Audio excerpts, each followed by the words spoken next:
The Atlanta Braves continue to add depth late in spring training with the signing of outfielder Alex Verdugo. What does that mean for the rest of the outfield? What does that mean for Jarred Kelenic? I'll talk about that on today's episode of Locked On Braves, and you'll hear my discussion with Justin Toscano of the AJC. All that coming your way on today's episode of Locked On Braves. So let's get into it.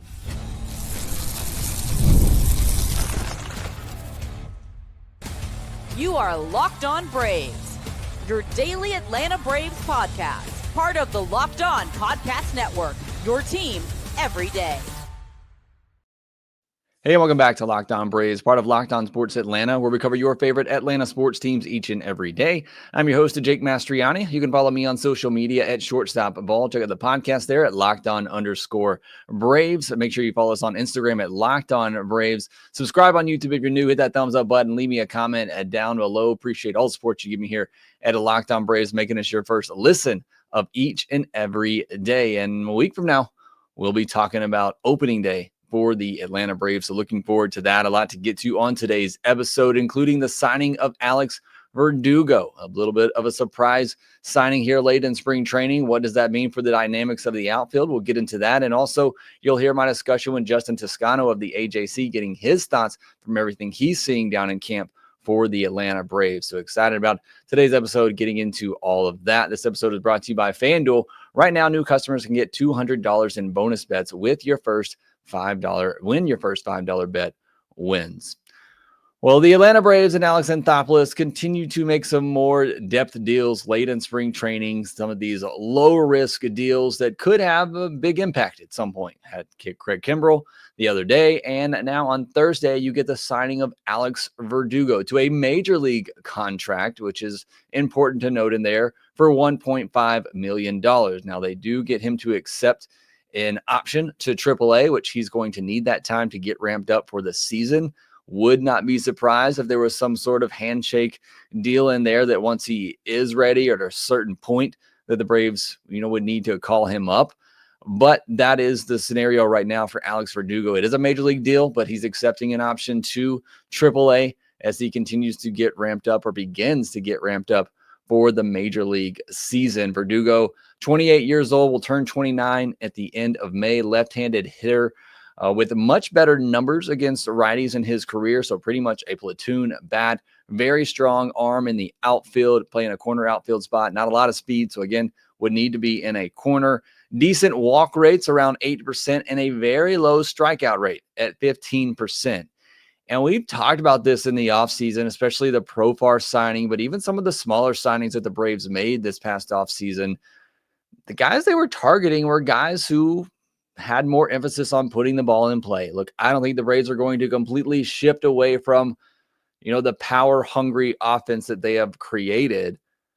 But you look at them going out and signing a guy like Verdugo as a 15% walk rate, a guy like Profar who gets on base and doesn't strike out a ton, and you're starting to see a little bit of a shift in the guys that they target. Now that Brian De La Cruz doesn't necessarily fit into that category, but I do think we saw more intentional signings like that this offseason. Again, none of them major, but even some of the smaller guys that they signed, some of the smaller deals they made, that was the profile for a lot of those hitters. Now for Alex Verdugo, it's a career 101 WRC plus. So he's pretty much been an average hitter offensively, or an average offensive player for his career. And he's been pretty consistent. Last couple of years, it's been under 100. Several years before that, just been a little bit over 100. So again, he's been pretty average offensively his entire career. Not a lot of power, maxing out at 13 home runs, which he's done three different seasons throughout his career. Basically, it all boils down to it's a left-handed platoon bat who will put the ball in play, can get on base at a 32, 33% clip, depending on his batted ball luck. Last year, it was not very good, so you saw the average and the on-base drop, but when he was at his best, hitting 280, it was also a 340, 350 on base, but more likely it's probably going to be a 320, 330 on base guy, but still, that's decent, especially you're putting that at the bottom of your lineup. And also somebody, that, again, has a strong arm, but not a lot of speed. I think he's straight up better than Kelenic right now. I think we all believe that Kelenic has some potential and could be better than that at some point. I just don't think that point is now. And I just think at this moment, Alex Verdugo makes more sense for this Braves lineup. Look, if Jared Kelenic is going to reach his potential, even with that, he still proves to be a 25 to 30% strikeout type of hitter. And I think when you look at the bottom third of the Braves lineup, what I would rather have there are guys who can put the ball in play, can get on base. And Alex Verdugo does that better than Jared Kelenic. So I think Verdugo just overall is a better fit for what this lineup needs at the moment. And look, when Acuña comes back, it might not be a spot for either of these guys, depending on what happens between now and then. Something to keep in mind here, Jared Kelenic does have a minor league option left. The Braves could option him to AAA once Acuña comes back or once Verdugo is ready, and that would allow Kelenic to get everyday at-bats, which I think he needs. I think he needs to continue to develop and work on the things that hopefully, he's talked with Tim Hires this offseason and worked with him in spring training. There's just still some developmental work that needs to happen for Jared Kelenic. And I don't know that the Braves, or I know the Braves can't really afford for that development to take place at the big league level. It might be to his benefit if he can go back down to AAA, get those everyday at-bats, work on those things, and then see where we go from there. And that might be the plan for the Atlanta Braves. Again, once Acuña is back and once Verdugo is ready, they could option Jared Kelenic down and allow him to get those everyday at-bats and continue to develop and hopefully grow his game into what we all believe he can be. At the very least, this is cheap outfield depth, similar to the deal that the Braves made with Adam Duvall at the end of last spring training, signing him for $3 million, except this was even cheaper. I honestly think it's better depth than Adam Duvall because you're getting a left-handed batter that can hit righties, which is in more of need. So I like this move even better than the Duvall one at the end of last spring training. We'll see what ultimately happens with Verdugo, what the plan is with him, once he is ready to come up, what that looks like. But I think the type of hitter that he is, again, batting 8th, 9th in the order, I think fits with what this lineup needs overall. So very interesting signing here. I know caught me and a lot of others off guard, but I think it makes a lot of sense. Just getting as much outfield depth as you need, protecting for injuries. And the Duvall signing last year, I mean, you were signing him to be a platoon bat, and you were signing him because you needed that. Braves didn't need this, but it is just more depth and more quality depth that they have. And that's something we talked about all offseason, is finding that quality depth for this team. And now you look at it, and Nick Allen seems like quality depth across the infield. Brian De La Cruz, Alex Verdugo feel like quality depth across the outfield. Chadwick Tromp, Sandy Leon, James McCann feels like quality depth at catcher. So I think Alex Anthopoulos has actually done a great job of providing quality depth at all of these positions. Garrett Cooper, quality depth at first base. So I feel much better about the depth for the Atlanta Braves right now going into the season. Just quickly before we get into our conversation with Justin at the AJC, takeaways from Thursday's game: Profar returned to the lineup, had a hit in each of his first 2 at-bats. Every starter had a hit except Austin Riley, who beat out a double play ball, which led to a 2-run home run from Ozuna later in that inning. Arcia squared up the baseball 3 times, got rewarded once, but certainly good to see him make some solid contact. I thought Hector Neris was okay. It's his first spring training outing. Gave up a win-aided leadoff double that just kept carrying away from Jerickson Profar. It looked like a regular routine pop-up off the bat, but the wind carried it out to the wall. Did walk a batter, but then got a double play on that splitter to get out of it. Similar for Bummer. He came in, walked a batter, but used that good sinker to get a double play and get out of the inning. Iggy looked as awesome as ever. And then I'm not going to lie, I didn't even know the Braves had a Zach Thompson in the organization. Apparently they signed him to a minor league deal back in October. I've slept a couple times since then, but he threw 5 scoreless innings to end this game. Look, the Phillies didn't send one regular over in this one, and they got shut out. But Zach Thompson, 5 scoreless innings to finish things off. Pretty impressive stuff there from him. But that's everything from Thursday. A lot to get to. Verdugo signing. Let me know what you think about that and any takeaways from the game on Thursday. But next, we're going to get into our conversation with Justin Toscano of the AJC. Scaling your business requires the right expertise at the right time. With Upwork, you can find specialized freelancers in marketing, development, design, and more, experts ready to help you take your business to the next level. Upwork gives businesses flexibility by connecting them with top freelance talent across multiple industries, including IT, AI, web development, and marketing. Whether you need extra hands for a project or a long-term partner, Upwork makes hiring simple and affordable.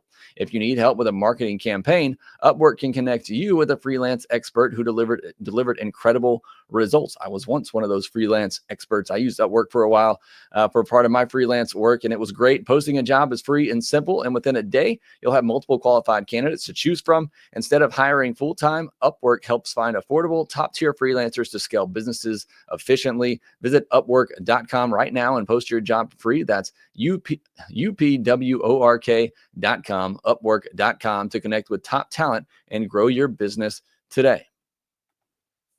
March Madness is here, and FanDuel is giving you the chance to get in on the action like never before. Right now, new customers can get $200 in bonus bets when your first $5 bet wins. That's $200 extra bucks to use on everything from buzzer beaters to Cinderella stories and even who's cutting down the nets. If you've got your eye on a few underdogs this year, FanDuel makes it easy to back them with spreads, totals, and game props. Just don't pick the ones going against my Auburn Tigers.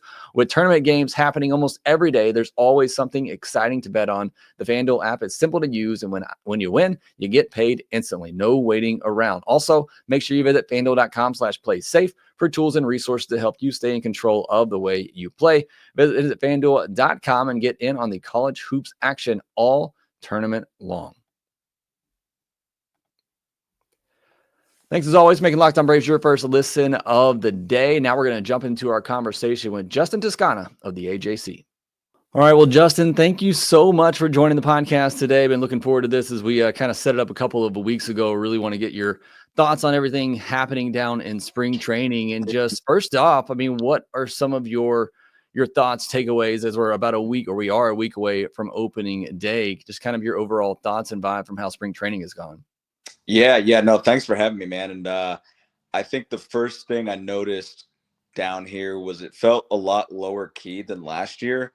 And maybe that was because there wasn't as much like World Series or bust talk. It kind of felt like a very low-key situation where, look, to be honest, a lot of baseball fans were talking about the Dodgers. They were talking about the Mets. They were talking about the Phillies. And it felt like the Braves kind of flew under the radar nationally, like in a way they didn't really the last couple of years. And I think that's a function of, look, like when you don't do a ton over the winter, that's what happens. I don't think they needed to do a ton over the winter. I think those other teams had, bigger, like the Mets had bigger strides to make than the Braves did, for example. But it's kind of a function of like, the teams that win the winter, per se, often get talked about the most in spring training. So it's been low key. The second one for me was just like, there's a world in which I'm very concerned about the bullpen. There's a lot of uncertainty there. I think it's fine. It can work out. The Braves are, like most teams, figuring out their bullpen. They just haven't had this issue the last couple of years. But you really need Daysbel Hernandez to step up. You really need Dylan Lee to step up and pitch more leverage, and high leverage. And look, like you need, to be frank, like you need Snit to trust those guys to do so. And I think he's going to have to this year with the names in there. And third, I think, kind of going off my first point, I really think the Braves are going to be – I think they're going to be really good. I mean, especially offensively. I like the rotation. And I know that's like – I don't know that they'll win 100 games because I think the division is really good. But I think that they just didn't have as many holes as other teams, and they've still got a great offense. And if guys aren't hurt like they were last year, I expect a big improvement in that regard. So it's funny. It almost feels like a hot take to say that the Braves are like going to be good because, everybody's all up in arms, but I think it's still a great roster. Yeah, no, I can't help but chuckle when you say that because I think for many of it's like, yeah, this team's going to be good. I mean, all the odds makers and everything kind of are still very high on this Braves team, but internally and amongst a lot of fans, which are, obviously a lot of my listeners, I get it too. There's a lot of people who think they didn't do enough and that this team's going to fall out. And I've had many people tell me that's a third place team. Well, a third place team in the NL East might still win 90 plus games this year. So it might still be a really good team. But yeah, I obviously think they're going to be very, very good. I mean, last year, and I talked about this in our NL East preview, last year was the Braves crashing out And they still won 89 games and made the postseason. Like everything went against them last year, and they still managed to win 89 games and at least get a shot. They limped in there, but they at least had a shot in the postseason. I want to stick to the bullpen point that you made, though, for a second, because I think that is the biggest concern going into the year is that bullpen. And look, bullpens are something that they're going to kind of work themselves out over the course of a season, and it's a little bit easier to make a move to fix a bullpen during the year. But since really 2019, Alex Anthopoulos has always gone above and beyond to give himself, that high quality bullpen going into it. You think about the late signings of Kenley Jansen and just going out and always, getting just that extra piece on top. Doesn't feel like that this year. I mean, Iglesias in the ninth inning you feel good about, but as you said, now Pierce Johnson's having to step up into that setup role. Dylan Lee and Aaron Bummer are having to step up in that role that AJ Minter has filled for so long. And maybe those guys can do it, but like you said, we don't really know, and you're going to have to trust those guys in those situations. So it is a bit of an unknown in the bullpen.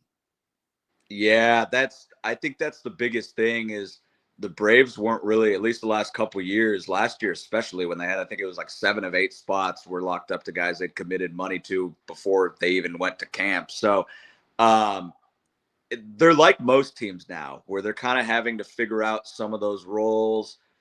You don't know a ton about these guys. I was surprised with the Perdomo trade, honestly, because he looked better like in the past couple, and I just think, I mean, obviously they know something we don't, or he wasn't going to make the team.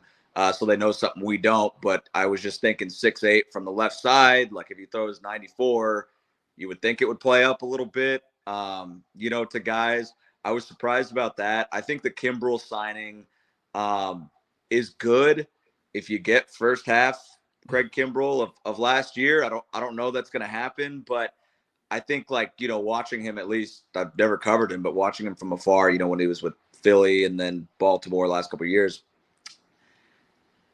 there's some nights he just doesn't have it. And then there's some nights where, okay, he can get you out of a jam. And it's kind of like cardiac moments, when he's in. It's really like it happened with Boston too, right? Like even back then during that World Series campaign. And it's just, I don't know what they're going to get from him, but if he can pitch the 6th, I think that's perfect. I think you look at, obviously, Johnson and Iggy for the 8th and 9th.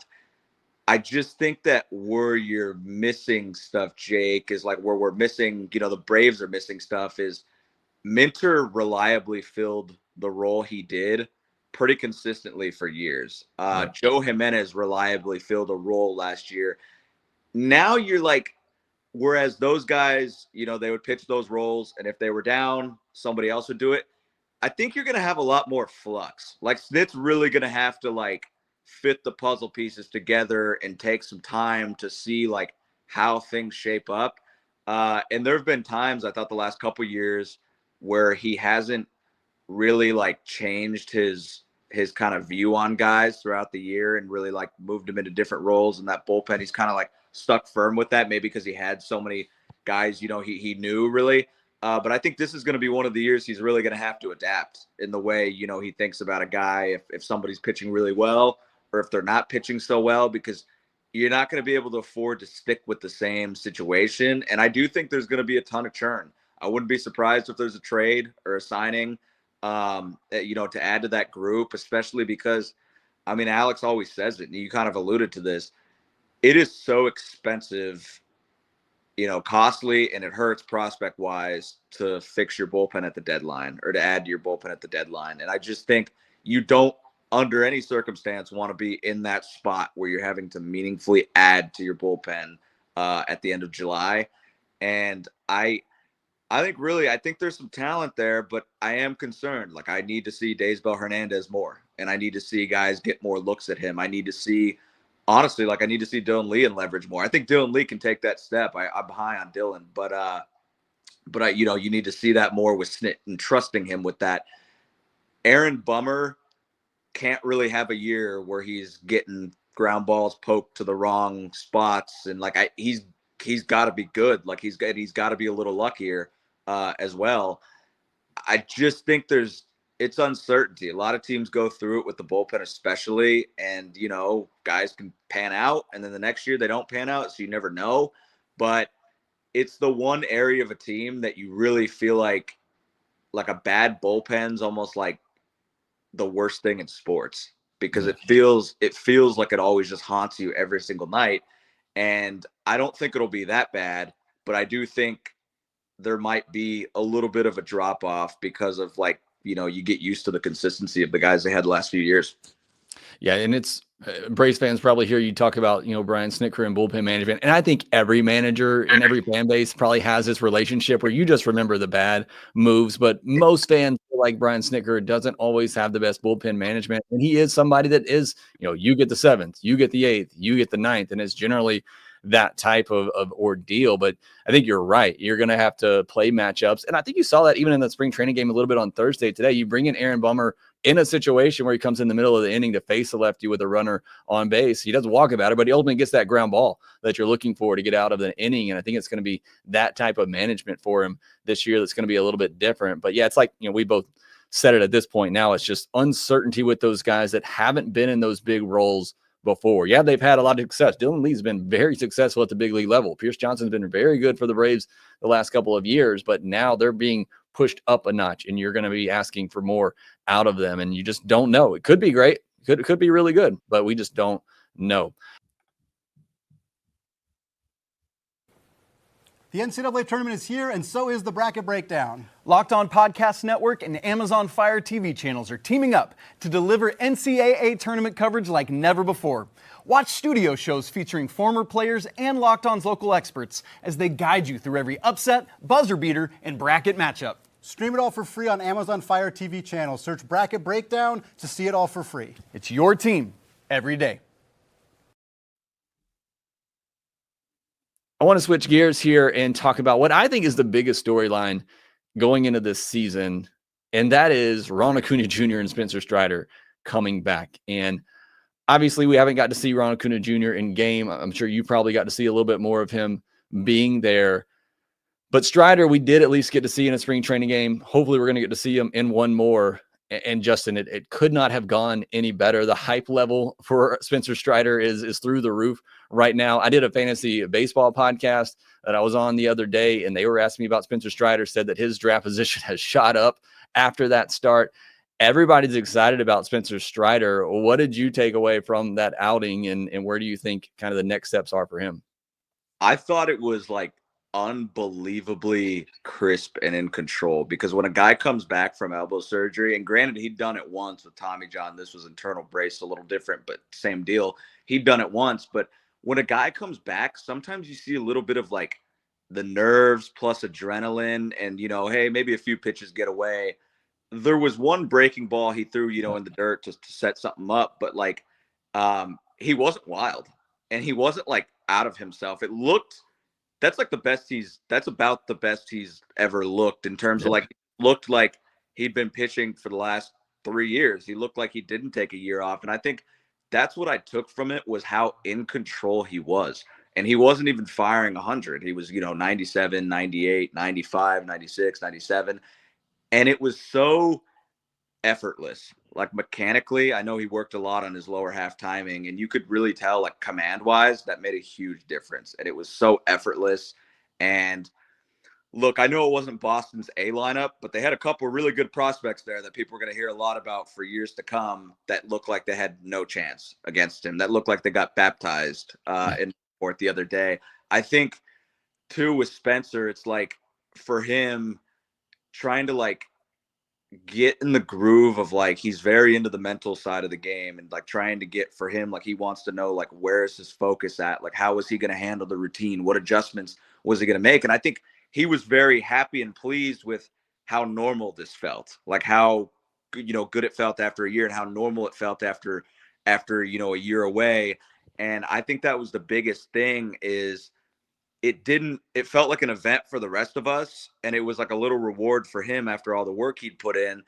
But it seemed like he was just, for him, it was okay, it just validated the work, what he'd been working on. And I think that was the biggest thing for me, was how uneventful it was from his end. Yeah, it was exciting for him, but it was this is not the end goal for him. It's not the end of this journey. A lot more points to go for him. He thinks very big picture like that. But I think it was like, for me watching it, I mean, it was incredible. Like he was unhittable. Like you just got that feel. In my previous job, I covered DeGrom, and he was the same way. Where it's like whenever he pitched, even in spring training, everybody like watched and was like, okay, like what's he gonna do today? Strider, same way, and like it was just like disgusting stuff.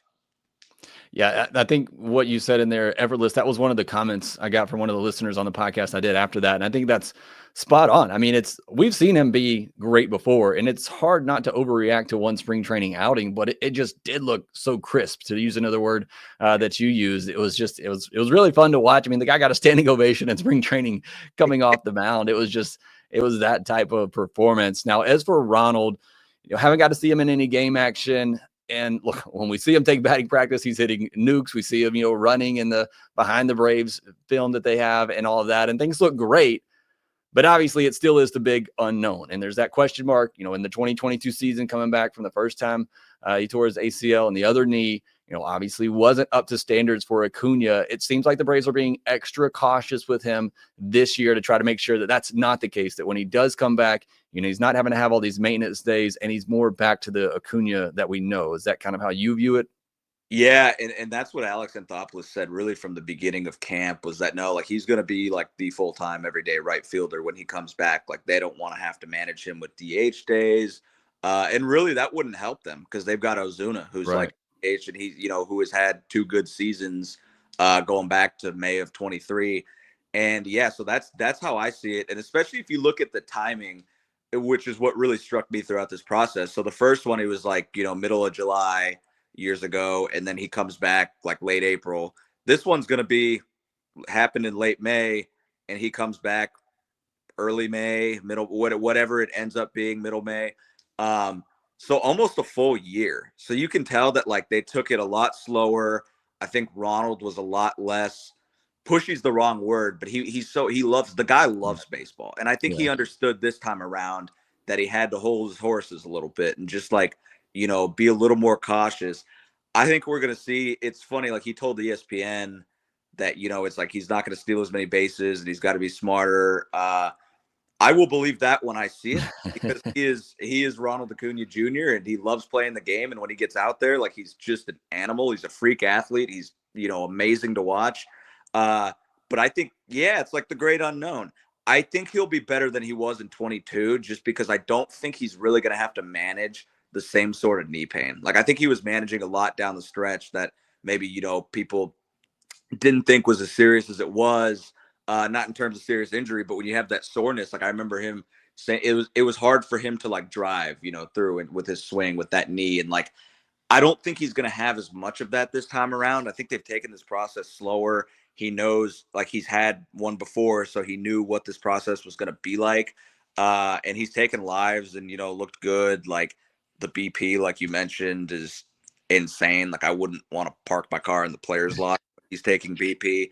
I'd park on the other side that day. But I think that's the great unknown, but it's like, I guess it's like Chip Carey used to say, like, you're going to like feel like there's 2 trades made, right? Like with Strider and Acuña. Like, I think that's the big thing. If you just hold serve, if you're the Braves, now there's like a tough season opening road trip, a couple tough series in that first month. But if you just hold serve for like a month, you're going to get 2 all-star caliber players back. And I think this thing's going to look even stronger than it does, especially from a rotation standpoint when you add Strider in, and then really you're looking at just filling that 5th spot with whoever's the hot hand.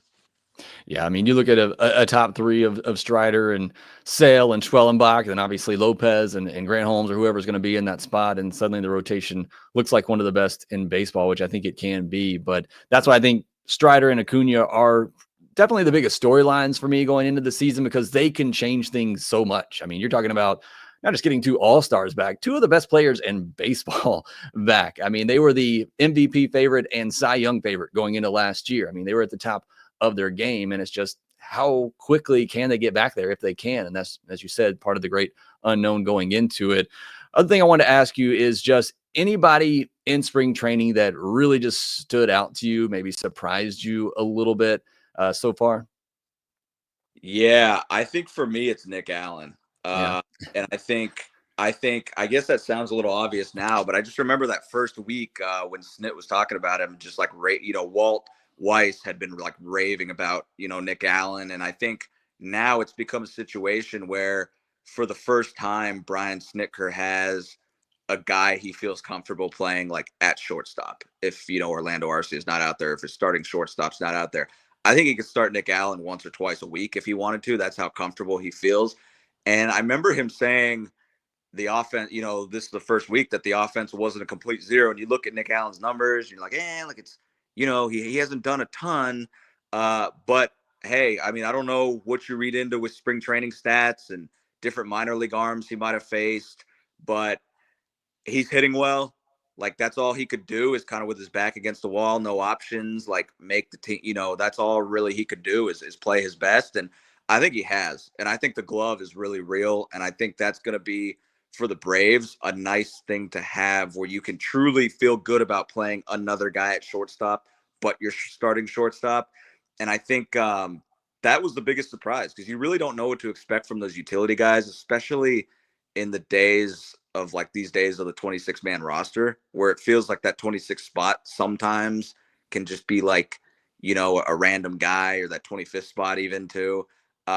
He's the best defensive, utility guy that they've had.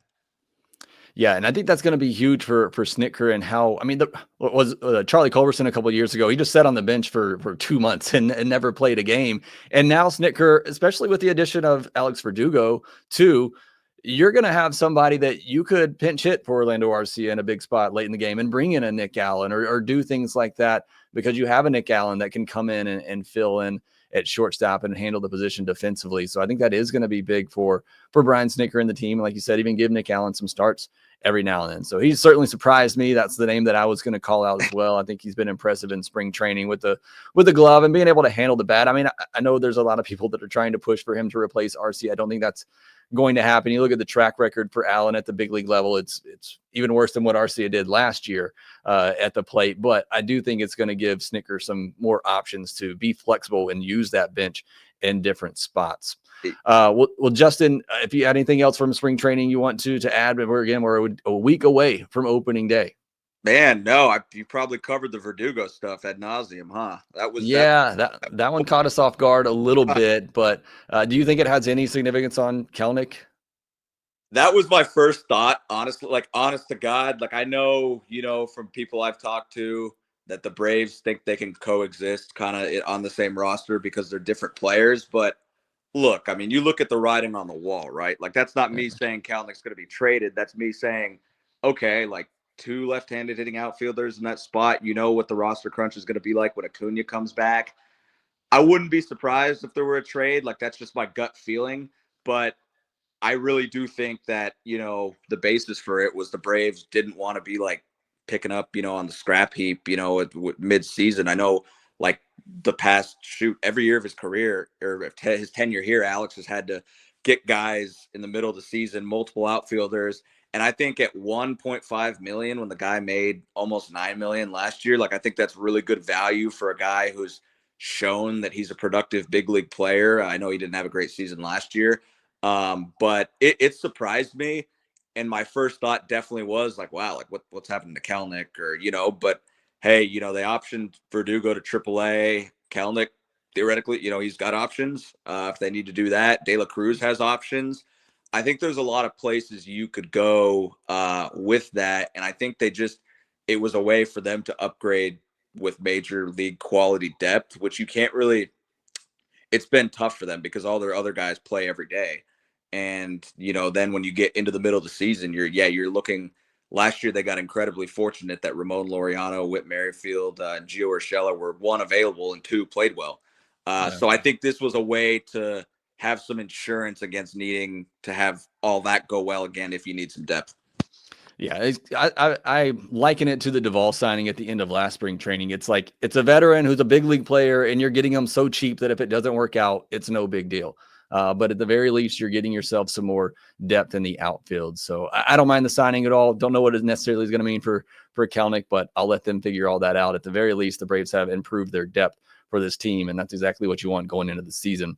Well, Justin, thank you so much for joining us on today's podcast. Appreciate all your work you do over at the AJC. Make sure you go check out Justin's written work over there and follow him on social media at Justin C. Toscano. Justin, we're a week away. Can't wait to get to opening day, but thank you so much for joining us. Man, I wish it were tomorrow, but I appreciate you having me, and thanks, man. Anytime. All right, that will do it for this episode of Locked On Braves. Thanks so much for joining me today. Make sure you follow us on social media at shortstopball, at LockedOn_Braves, and Locked On Braves on Instagram. Make sure that you rate, review, and subscribe to the Locked On Braves podcast wherever you get your podcast, and we will talk to you next time.